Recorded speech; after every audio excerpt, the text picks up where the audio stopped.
On fait le petit traditionnel point effectif. L'effectif est au complet, total. On va terminer la préparation de Amin Salama. Il va aller jouer avec la Pro 2 demain. Adama Bojang va faire pareil. Mais sinon, tout le reste est au complet. On a eu des petits pépins après le match de Montpellier avec Younis et Agba. Mais en connaissance de cause, on les connaît tous les deux, donc on sait très bien qu'il faudrait qu'ils soient morts pour ne pas qu'ils soient sur le terrain. Donc ils se sont rejoints au groupe hier et aujourd'hui. Et sinon, on est au grand complet. Younis qui repart en sélection, c'est bien pour lui. Je suis très très très content pour lui, sincèrement, parce que ça faisait un petit temps qu'il l'attendait et qu'il me demandait ce qu'il devait encore changer ou adapter. Donc non, c'est top. Et tout le mérite lui en revient parce qu'il est un exemple de professionnalisme et de maturité. Donc non, chapeau à lui. Bon, ça te met un petit casse-tête en plus à toi, forcément, parce que tu vas t'entraîner tout seul à force avec tous ces joueurs. Oh, bon, je crois qu'on est 4 ou 5. Mais c'est bien pour les joueurs de partir aussi, pour leur carrière, pour leur émancipation, pour tout ça. Non, c'est top. Je pousserai toujours tous les joueurs internationaux à partir parce que c'est quelque chose d'important pour leur carrière et ça doit être une fierté de représenter ton pays. Donc non, c'est top. Oui, tu imaginais qu'il puisse jouer la CAN par exemple cet hiver. Disons que c'était pas trop dans les plans, mais voilà, maintenant qu'il a été repris, la possibilité se réouvre, pardon. Donc on s'adaptera en fonction, on verra bien ce qui se passe. Avant de parler du match proprement dit, on est sur une fin de mercato, il y a des départs qui se font là, bon, des départs que vous aviez programmés, des prêts de développement aussi, je pense à Koudou notamment. Ouais. Qu'est-ce que tu penses de ces départs? Tu comptes un peu sur eux ou tu penses que finalement c'est mieux qu'ils aillent s'aguerrir, notamment Pau pour Koudou et Bastia, Keita. Keita aussi qui s'en va. Ouais, Bastia. Ouais. Non, c'est très très bien pour eux. C'est ce qu'on on en avait parlé en début de préparation et puis on avait décidé de les garder pendant la prépa et de voir comment l'effectif se composait, qui était là, qui n'était pas là. Et là, sur la dernière semaine, on a estimé que c'était le plus intéressant pour tout le monde, pour eux se développer et prendre du temps de jeu et jouer une trentaine de matchs sur une saison. Et pour nous, le club, de leur donner cette expérience-là et cette vie professionnelle en enchaînant des matchs. Donc non, c'est un bien pour tout le monde et c'est important qu'ils aillent jouer, qu'ils prennent cette expérience-là. Tu gardes quand même ta structure de groupe avec tes postes doublés? Ouais, ça ne changera pas. C'était juste les postes qu'on avait triplés, avec notamment au latéral droit avec Fouquet, Diakité et Terence Koudou. On en envoie un en prêt et c'est bien. Ouais. Et chez les grands, on n'a pas de nouveau depuis hier, tous les grands, l'équipe première, l'écran. Ah non, Je parle de Harbert, tout ça, non, on n'a rien. Ça, je n'en sais pas plus pour l'instant, mais non, il y aura peut-être sûrement quelques départs en plus, mais rien d'imprévu ou d'exceptionnel. Vous devez les réintégrer, s'ils ne trouvent pas de club, ces joueurs-là qui sont... Ouais, ça on s'en occupera quand... C'est jusqu'au jeudi, non? Il y a une règle, une charte de foot. Ouais, mais les différents mercatos ferment à différents moments, donc on a... Plus tard, etc. Mais c'est pas un problème en soi, si on doit les réintégrer, ils seront réintégrés sans aucun souci. Est-ce que ça change pour toi quelque chose d'aborder cette dernière journée de mercato avec un effectif un petit peu plus clair? On sait que parfois il peut y avoir des départs de dernière minute, des arrivées de dernière minute. Là, le groupe est globalement ficelé, ça allège un peu l'esprit ou pas forcément? Ah ouais, non, carrément, parce que si je prends le dernier jour de mercato cet hiver, c'était un peu chamboulé. Il y a eu pas mal de choses qui se sont faites ou presque faites et puis ne se sont pas faites. Donc non, là c'est tranquille, je peux aller manger, rentrer chez moi cet après-midi tranquillement. Donc non, c'est bien. On a connu des panisailles, alors c'était des signatures Les à minuit. Ah non, ça on fait plus, là. Ça on arrête. C'est bien. Non, c'est positif, on avance. Sur toute la saison, c'est bien. Non, c'est top. On disait la semaine dernière que vous affrontiez après clairement un adversaire tout autre avec Montpellier. Là, on est encore sur toute autre chose avec Metz. Ouais, complètement. Complètement, dans le sens où c'est une équipe très, très athlétique, très physique, avec encore une fois un plan de jeu et une structure assez claire. Mais ça va présenter un nouveau challenge, ça va présenter un nouveau scénario, donc c'est bien. On enchaîne avec des résultats positifs et on va là-bas avec les intentions de s'adapter à ce qu'ils vont nous proposer, tout en se basant sur nos qualités à nous. Donc non, je pense que ça va être un vrai match intéressant et encore une fois un bon test pour nous. Non, c'est bien, la Ligue 1 nous propose pas mal de défis. Avec une volonté d'enchaîner, forcément, même si gagner 3 matchs consécutifs en Ligue 1, on sait que c'est difficile chaque saison. Pour tout le monde. C'est très très compliqué. Mais je le dis, on va essayer de le prendre match par match encore une fois et essayer de tous les gagner au fur et à mesure. Ça nous a plutôt pas mal réussi l'an dernier, donc il n'y a pas trop de raison de changer. Mais encore une fois, on va devoir être à notre meilleur niveau et concentré de la première seconde à la toute dernière, parce que on l'a vu, et pas que dans nos matchs, chaque détail en Ligue 1, si tu le fais pas pencher à ta faveur, tu le payes très très cher par après. Donc non, le niveau de la compétition augmente, le niveau de la Ligue 1 augmente, et ouais, encore une fois, chaque détail va compter, donc on doit être prêt pour ça. Est-ce que l'approche du match change quand tu dis s'adapter à ce qu'ils vont nous proposer par rapport au fait que Metz a perdu son élément offensif numéro 1 avec Mikotadze qui a été transféré à l'Ajax? Ouais, sauf que je pense que si on vous avait dit il y a 2 ans que Mikotadze aurait mis autant de buts et deviendrait l'homme clé de Metz, je pense qu'il n'y a pas grand monde qui aurait cru, même moi quand je l'avais vu à Serein en Belgique. Donc ils ont une qualité de recrutement et une façon de travailler qui leur permet d'avoir d'autres très très bons joueurs, et on va se concentrer sur ceux-là parce que c'est ceux-là qui joueront sûrement contre nous. Donc oui, Mikotadze c'était une arme très utile pour eux, mais je suis certain qu'il y a d'autres très bons joueurs qui sont arrivés et qui seront sur le devant de la scène pour eux cette saison. Donc ce sera à nous de les contrôler, d'être bons. Est-ce qu'on prépare différemment un début de saison, même si tu nous expliquais que 3 déplacements pour les 4 premières journées c'était cadeau, je reprends tes mots. Est-ce qu'on prépare différemment un début de saison quand on sait qu'on va avoir 3 déplacements en 4 journées? Est-ce qu'il y a des dispositions particulières qui sont prises? Est-ce que ça change quelque chose, la logistique, les déplacements, enfin, est-ce qu'il y a quelque chose de particulier, de différent? C'est juste, excusez-moi les mots, mais chiant. Parce qu'on a envie de jouer à de l'eau, on a envie de voir nos supporters, même si à Montpellier il y avait du monde déjà, et là apparemment il va y avoir pas mal de monde de chez nous, donc non, j'encourage les gens à venir parce qu'on a besoin d'eux. Mais au-delà de ça, non, c'est toujours différent de jouer à l'extérieur, parce qu'on l'a vu dans le match à Montpellier, une fois que le public se met derrière et commence à pousser, les 10-15 premières minutes en deuxième mi-temps, on a tremblé sans craquer, donc ça c'est positif, mais non, le fait de jouer à domicile ou à l'extérieur, il y a un monde de différence sans aucun doute, mais le calendrier est tel qu'il est et on s'adapte. Est-ce que tu penses que tu as un groupe suffisamment mûr pour se méfier de Metz, dans le sens où se dire, se prendre pour d'autres, pour reprendre l'expression, après avoir gagné à Montpellier, d'aller à Metz chez un promu? Et est-ce que tu penses qu'autour de Younis, de Teddy, de tous ces joueurs-là, il y a la sérénité et la hauteur pour dire non, c'est pas parce qu'on va jouer à ce promu que ça va être plus simple? Ah non, j'en ai rien à foutre quand je joue Metz ou Voilà. peu importe qui. Non, c'est. On peut s'enflammer un peu en disant gagner Montpellier, qui est une belle performance, chez une bonne équipe, quoi. C'est une équipe du top 10, Montpellier presque. Ah ouais, non, mais clairement, même Metz aussi. Hein. Metz, ils sont pas remontés de Ligue 2 pour rien, c'est chaud de sortir de la Ligue 2, donc non, on aurait préparé le match de la même manière, et il n'y a pas question de sous-estimer quoi que ce soit ou qui que ce soit. Si on avait joué Paris ou Marseille, ça aurait été la même chose. Je le répète, Metz, c'est physiquement et athlétiquement c'est costaud, mais ils sont capables d'embêter pas mal d'équipes, et ils l'ont prouvé contre Marseille à 10. Donc il n'y a pas de raison que le Stade de Reims se pointe là-bas en se disant que quoi que ce soit, non, c'est tout le contraire. Tu disais que Clermont c'était des équipes les plus chiantes à jouer, mais je pense rentre dans cette catégorie-là. Cette équipe tire sa force un peu d'une académie africaine au Sénégal. Quel regard tu portes sur ça? J'ai l'impression qu'ils sont tous pareils, ils jouent de la même façon. C'est une bonne chose que les clubs européens créent des académies dans des contrées comme ça africaines. Tu as connu ça, non? En Belgique, il y en a?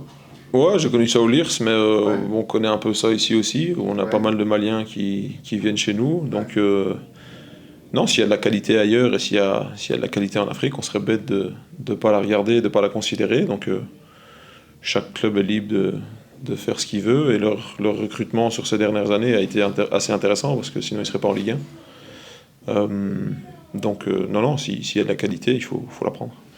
Tu as une abondance de bons joueurs au milieu de terrain qui ont des styles différents mais qui peuvent s'interchanger. C'est un casse-tête positif que tu as au moment où Amir revient et où Teddy a fait le match qu'il a fait.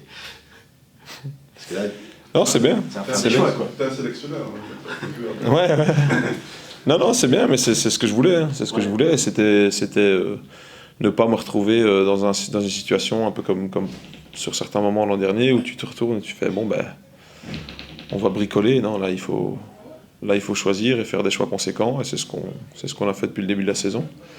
Donc, ouais, ça fait partie de mon métier apparemment. Donc, je ferai les choix qu'il faudra faire. Mais je le ferai encore une fois toujours pour le bien de l'équipe parce que je ne suis jugé uniquement sur les résultats qu'on fait. Et donc je serais bête de favoriser qui que ce soit si ça ne va pas me rapporter des résultats.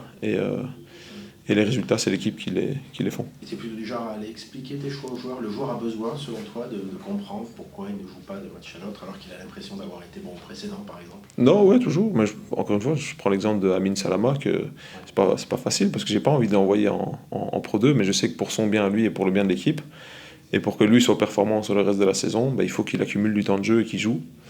Donc il faut juste lui expliquer clairement. Amin, moi j'ai envie que tu mettes 15 buts en Ligue 1 cette saison. Mais pour terminer ta préparation à toi, qui a été décalée en fonction de sa blessure de 6 mois, bah, c'est ce qu'on a besoin que tu fasses et c'est ce que tu as besoin de faire. Donc, non, il faut juste rester droit et honnête avec tout le monde. Et si tu fais ça, ben, c'est jamais facile à accepter, mais c'est plus facile à digérer, on va dire. Il y a un mot qui revient beaucoup depuis le début de la saison dans tes débriefs de match, voire systématiquement, c'est la gestion. Là, tu nous parles de gestion de l'effectif. Est-ce que ce match à Metz, par rapport à la spécificité que tu évoquais de cette équipe, c'est un nouveau bon révélateur pour continuer à jauger la capacité de gestion de ton équipe, qui est plutôt bonne en ce début de saison? Ouais, non. Sans aucun doute. Je l'ai dit, ça va être un autre scénario, ça va être un autre plan de jeu qui est en face de nous.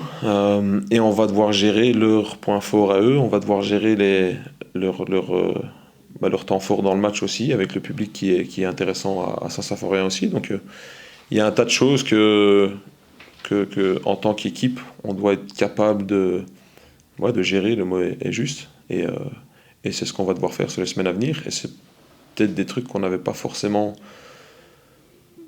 l'habitude de faire ou qu'on ne savait pas facilement le faire l'an dernier, mais qu'on est en train de corriger et on est en train d'avancer sur ces points-là. Donc c'est bien.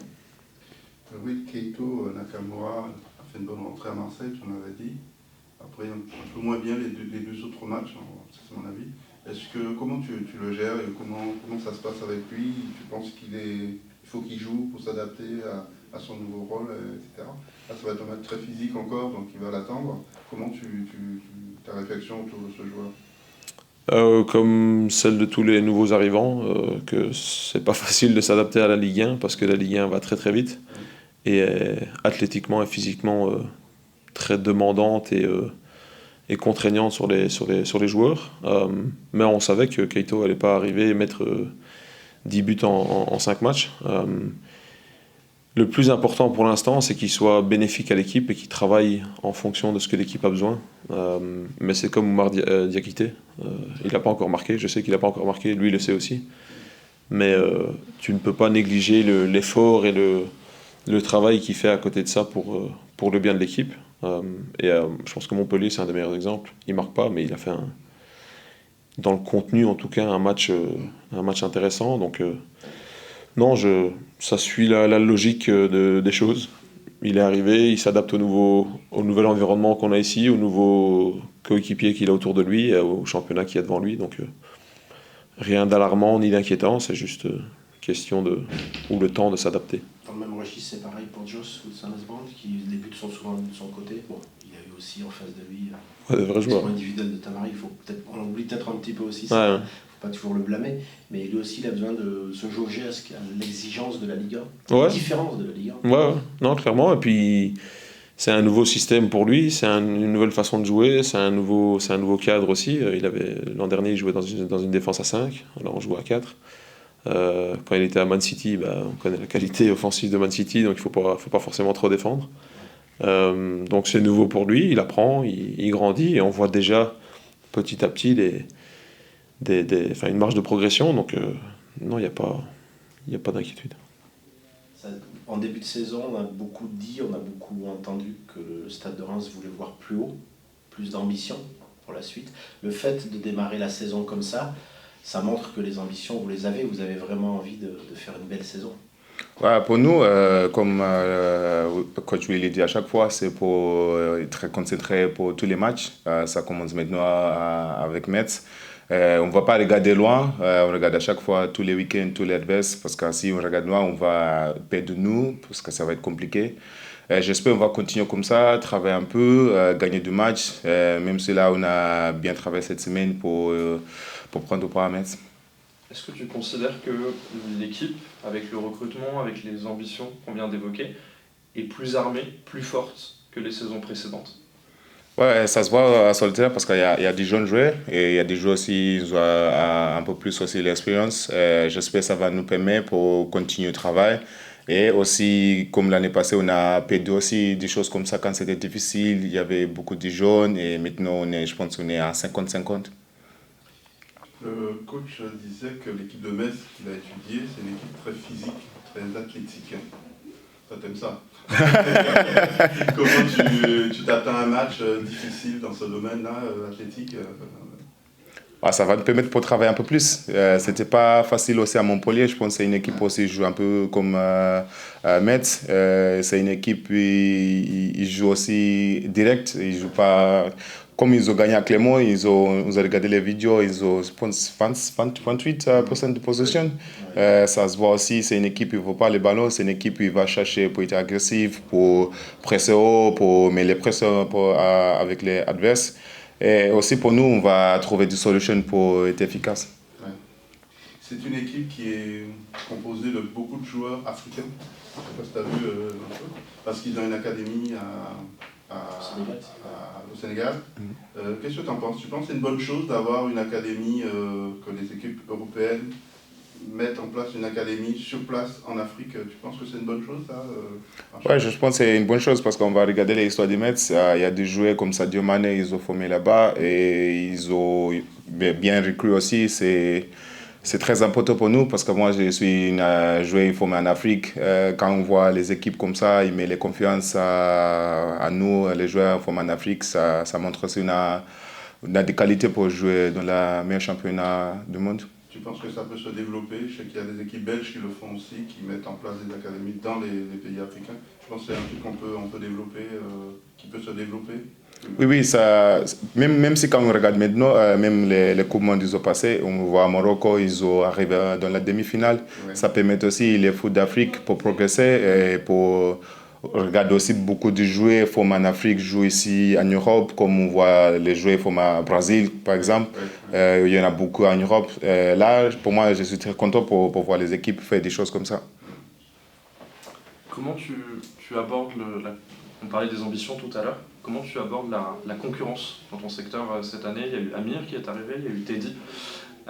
Vous avez un milieu très fourni, le coach peut faire des choix. C'est une bonne chose d'avoir autant de variété et de monde au milieu de terrain? Oui, pour moi, c'est comme on a discuté avec Azo aussi, parce qu'on était aussi ici l'année passée, quand on a reçu des joueurs comme Amir, il est un jeune joueur, il a déjà gagné aussi un peu de choses, il a beaucoup d'expérience, comme Teddy aussi, il a joué Champions League, il a déjà gagné aussi à Belge. Ça nous permet aussi, nous, je pense que c'est 4 ou 5 joueurs au milieu pour être très compétitif, parce que c'est pas moi je joue tous les semaines, non, tu connais déjà sur le banc, il y a peut-être quelqu'un, il est très fort, il peut prendre aussi ta place, ça va nous permettre pour continuer à progresser jusqu'à la fin du championnat. Est-ce que ça a changé ton jeu, toi, l'apport de jouer avec Richardson ou jouer avec Thomas? Est-ce que c'est différent par rapport à l'année dernière? Tu as changé ton jeu, ta façon de jouer? Ouais, c'est à chaque fois dans le foot, tu dois progresser. S'il arrive quelqu'un et joue peut-être un style différent, tu dois aussi adapter comme les coéquipiers jouent aussi. Est-ce que tu joues aussi encore plus, comme tu es l'un des plus anciens, le rôle un petit peu de t'encadre un petit peu tout ça, notamment Valentin, qu'on décrit comme quelqu'un de très prometteur et qui progresse? Ça dépend avec les matchs, ça dépend avec les tactiques du coach, ça dépend avec les styles du coach. Comme maintenant, je joue peut-être au 10, au 8, au 6. Ça va dépendre à chaque fois avec les tactiques qu'on a en place pour les adversaires.